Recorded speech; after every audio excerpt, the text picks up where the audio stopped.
में बरती हर केहू है हर दुखवत हर बाती है हर लाठी डंडा बरसी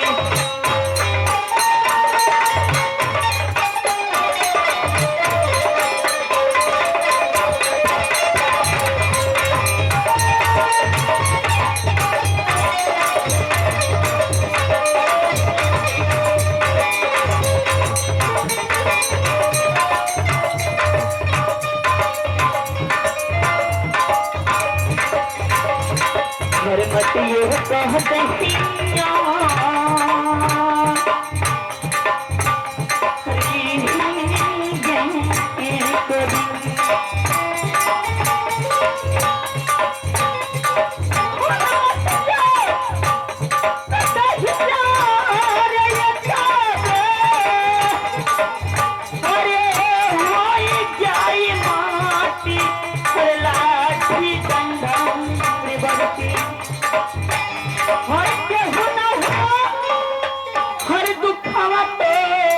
हर बाती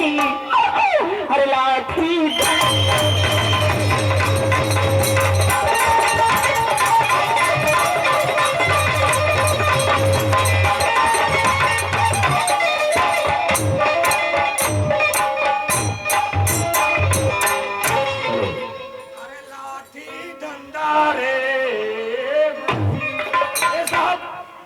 को कहानी सुनी ओकरी बाद भाई जी का नंबर लगा दे नीचे चले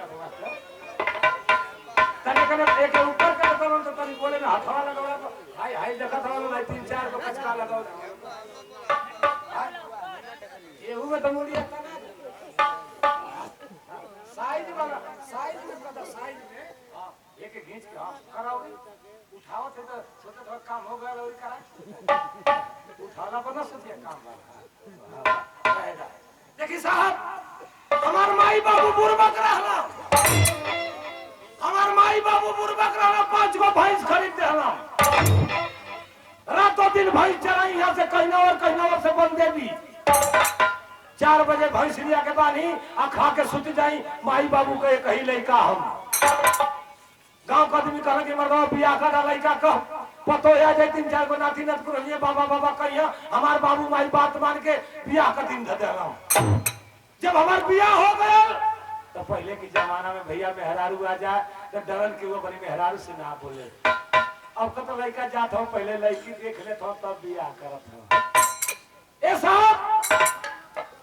मेहरारू हमारा आइल 15 दिन रह चल गई नहीं है हम रोज भैंस चरा के आई आ खा के सुते मेहरारू माने कुछ जनबे ना करी ए भैया 5-6 महीना यही तरह बीत गया भैंस चरावे के दिन बंदे भी लेके गईली 5-7 गो यही के लइका हमार संगी रहला करम करे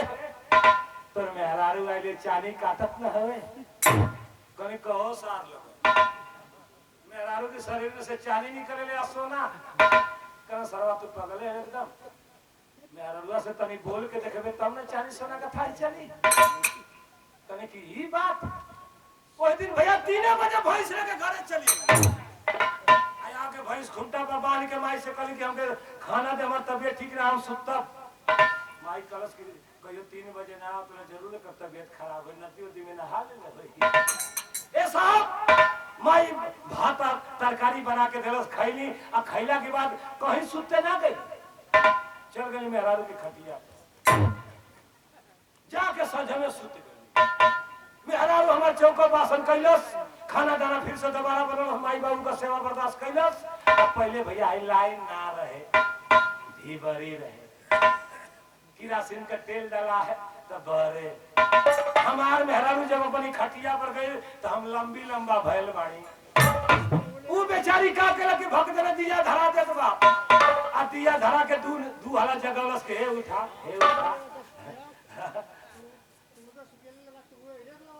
ना भाई चमार कहे 10 रुपया ठीक है भगवान पर तो हर पोता बड़ अरे नाती पोता बड़ ए साहब मेहरारू जगाते हैं रमा उठिए हम भाई चलो हमको भाई छूटत बा ना जगली मार के भाई एक झापड़ खींच देने लगा, भक देना भाई टूट गई। कलश की करे कैसे हमारी खटिया पर तू चली गई, तो के लास्ट शर्म ना लगत है? दिन भर भैंस चराओ तो 1 रुपया कमा के हमारी हाथ पर देने टिकुली आना का कहीं फीता खाती। असल बाप का बेटा जन्मल होइए तो हमारी खटिया पर आइए जब कि 10 रुपया कमा के दिए तब। अब कहले कि घर में झगड़ा करत है तो माई बाबू कहे कि पहले पहले घर में सारा गला मार पिटैया करत, चुपचाप पटा गली झापड़ सह के मेहरारू के सुघरावत बनाओ। जब सुत गई ओकरी करिया में से ओकरी बक्सा का चाबी खोल लेत बानी, आ खोल के ओकर बक्सा खोल के नथुनी चोरा के बेच के चल गई कलकत्ता। जब कलकत्ता गई तो माई का चिंता ना भैंस का चिंता ना मेहरारू का चिंता। एगो कंपनी में भर्ती हो गए, 6 महीने फर्स्ट क्लास का कटौली, सैलरी बढ़िया हो गई, अब बुलंद धमाऊ हो गई। 6 महीना बीत गया, हमारे माई बाबू का रोत रोते आंख दुखा कि हमारा लाल गई ना। जे हम पिछौड़ भैली 10 दिन के बाद मेहरारू नैहर चल गई। ए साहब हमारी गांव का एगो लड़का फोन करे हमारी गांव में, कलश किए बाबू समाचार ठीक है, पर बाबू कहेंगे समाचार का मुंह पीट हमारी गांव को सुबह सवार जोकर फरार हो गया, खाई पता हुई तो बताइए। कलश चेप पर हमारा बात नहीं तो हमारे कंपनी में खाता था। पड़ते हमारे काका फोन उठा के हमारी माई के देते हम माई फोन करे कि अरे लाल हम तो कुछ कहले रही है, चलिए अब लाल हमारे के आंख पथरा गए रोत यानी कि माई जौले वो महरनिया घर में रही तो हम बड़ाई में मुंह ना दिखाई। माई कलश के भैया जी तू गए जाते हैं 10 दिन के बाद वो नैहर चल गई। कहने की माई रुक जो 1 महीना और खटले होते 7 महीना हो जाते आई। माई हमारे फोन उठा के हमारी सास के दे दे, हमारे सास फोन के कहने के का बेटा हमारे तोहरे जियते हमारे लड़की राड़ रही, चलिए अब घरे। सास के बात सुनी हमारे कलेजा में बाण लगे लगल। कहने की अरे बाप रे बाप हमारे जियते हमारे राड़ कैसे रही। 6 महीने का कमाई झोला में रखी, अच्छा को घाटी 6 मरचा भूज के रखने की रास्ता में खाई। कलकत्ता से ट्रेन पकड़ के देहरी चली अली, देहरी अली लगल भूख, 6 घाटी 6 मरचा काट के खा गली, पानी है ये ना तो ट्रेनवा में ना कर 20 रुपया बोतल 20 रुपया बोतल। एक थोड़ा होनिया बची की ले करी बोले कि ले गरम पानी, ले ठंडा पानी, कंधे सारे एक बोतल जरा सा बोतलवा खोल के भक देने पियली। संजोग ये रहे कि इतना धक्सा रहे ना कि बोतलवा फेंके का मौका ना रहे, बोतलवा झोरा में रख ले आ रख के भैया चलो जब सासारा मैली बस हमारा लग गई पेशाब।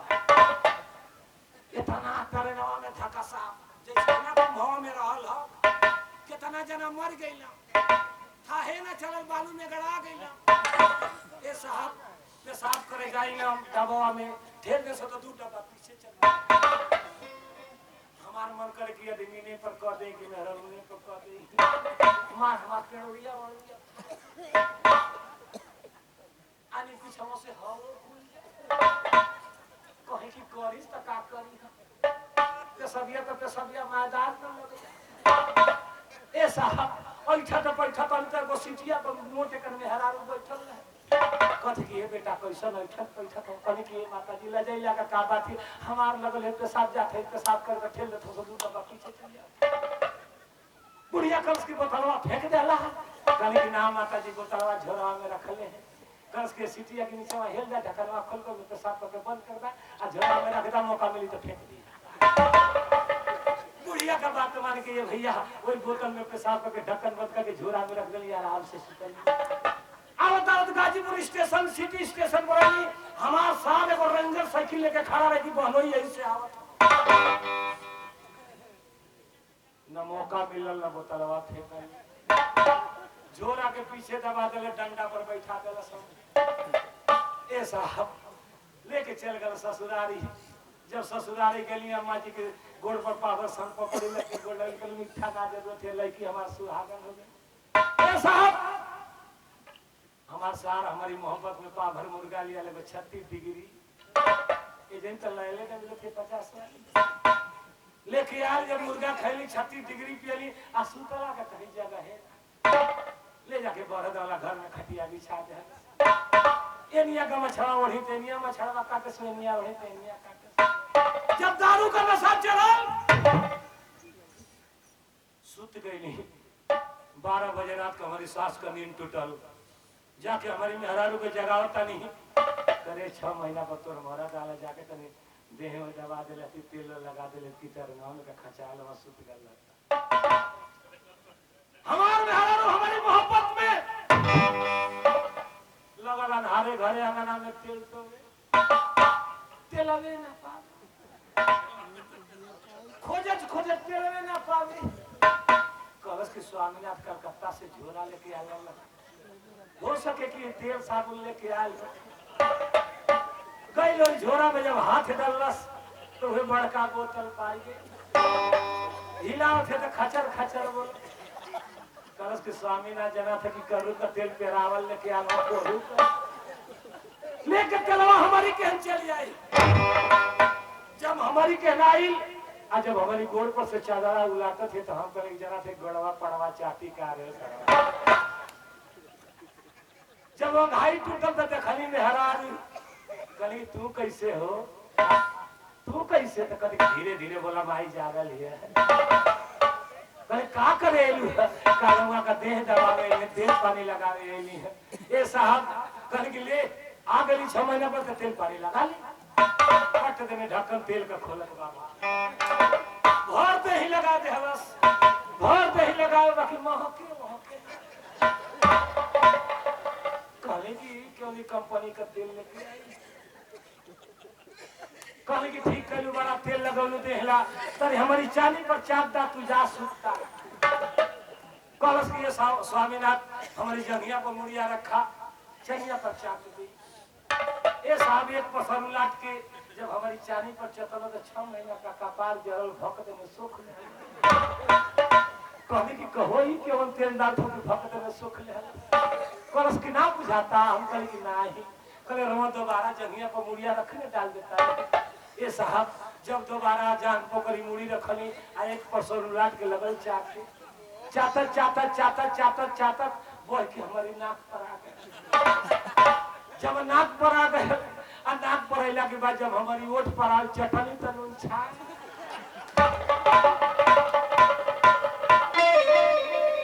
कहली कि कहो ही कौन तेल डालू है तारंगे में झोरवा में लेके आई लली है कहीं धनी और धांगनी बड़ा ससुराल में हमारी सेवा कैली जा तू सुता हमके सुते दा देखो बात याद आ गई मास्टर पति अरे हम तो खुद रहिला बहु रहिया अरे हम तो खुद रहिला बहु रहिया आइया का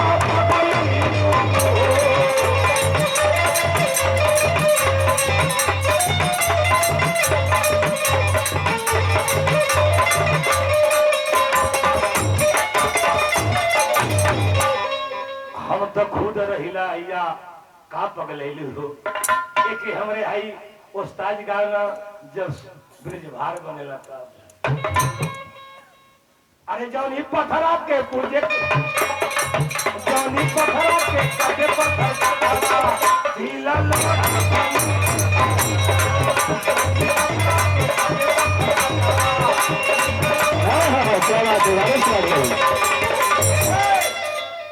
अब एक आगे तब ना वही पथरा के पूजे नहीं साहब हम अपनी समाज से समझाइला कि पत्थर पूजला से देवी देवता ना उठिन होई है हम माई मर के नहीं ना अगर रोज एगो अगरबत्ती धरेबा अगर माई कहीं भी होई हम तो जरूर मेडिकल पर ख्याल करी हम और जरूर सपना में बात कहें कि बेटा कमा खा लो सुबह से उत्पात मत करिए जौनी पत्थरा के कटे पत्थर का तारा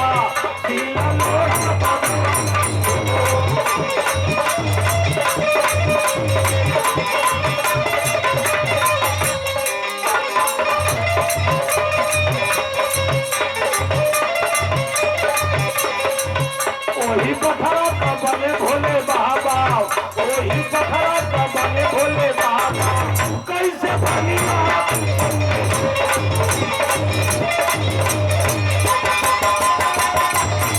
रे